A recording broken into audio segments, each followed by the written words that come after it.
ममता बनर्जी ने स्पष्ट दो टूक साफ शब्दों में कहा है, मैं हिंदू हूं और मुझे कोई हिंदू का पाठ नहीं पढ़ाए। सीधे बीजेपी के लिए संदेश। देखिए चित्रा जी, आज मुझे अंग्रेजी में एक शब्द है जिसको डेजा वू कहते हैं, अर्थात ऐसे लगता है मानो पहले भी ये घटनाएं हो चुकी थी और दोबारा वही घटनाएं अपने आप को दोहरा रही है। आप याद कीजिए 2019 के चुनाव से पहले राहुल गांधी जी ने बिल्कुल यही किया था जो आज ममता बनर्जी कर रही हैं। अचानक राहुल गांधी, जो पहले कभी राम जी का नाम तक लेना पसंद नहीं करते थे, अचानक लाओ लाओ मेरा जनेऊ लेके आओ, मैं कोट के ऊपर ही अपना जनेऊ पहन लूं। अचानक चिता चैतन्य लगा करके, भस्म विभूषित होकर के वो शिव मंदिर पहुंचना आरंभ कर दिया था। और फिर याद करिए प्रियंका वाड्रा जी ने तो राधे मां का स्वरूप धारण कर लिया था। 3 दिन तक एक फोटो है, आपको याद है कि नहीं मुझे पता नहीं, वो लाल रंग की चुनरी इत्यादि पहन के, अच्छी बात है, पूजा कर रही थी। 3 दिन तक मैं सोचा कि वो राधे मां है। बाद में किसी ने बताया राधे मां नहीं है, ये प्रियंका वाड्रा है। बाद में 2019 के चुनाव में क्या हश्र हुआ आपने देखा।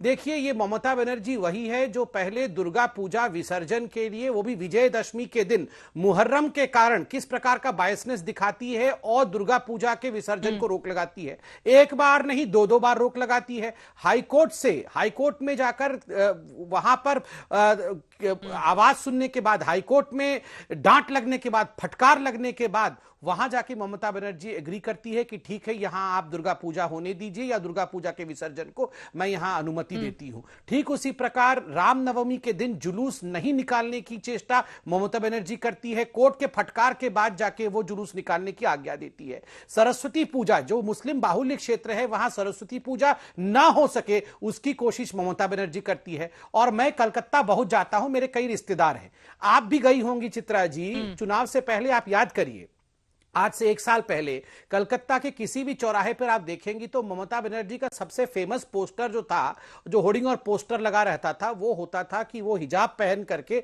ऐसे करके मतलब हैप्पी ईद, और केवल नमाज पढ़ते हुए पोजीशन में दिखती थी, कभी दुर्गा पूजा करते हुए पोजीशन में दिखती नहीं थी। आज अचानक वो चंडी पाठ करना चाहती, आज अचानक वो हिंदू बनना चाहती है। ये ठीक उसी प्रकार है जो कांग्रेस पार्टी 2019 के पहले कर रही थी, वही हश्र होगा जो कांग्रेस का 2019 के चुनाव में हुआ था। सुपर्णो मोहित्रा जी, कांग्रेस जैसा ही हश्र होगा जो सवाल यहां पर खड़े किए हैं संबित पात्रा ने। और साथ ही मेरा अगला सवाल आपसे यह है, ये दीदी को बार बार बताने की जरूरत क्यों पड़ रही है कि मैं हिंदू हूं?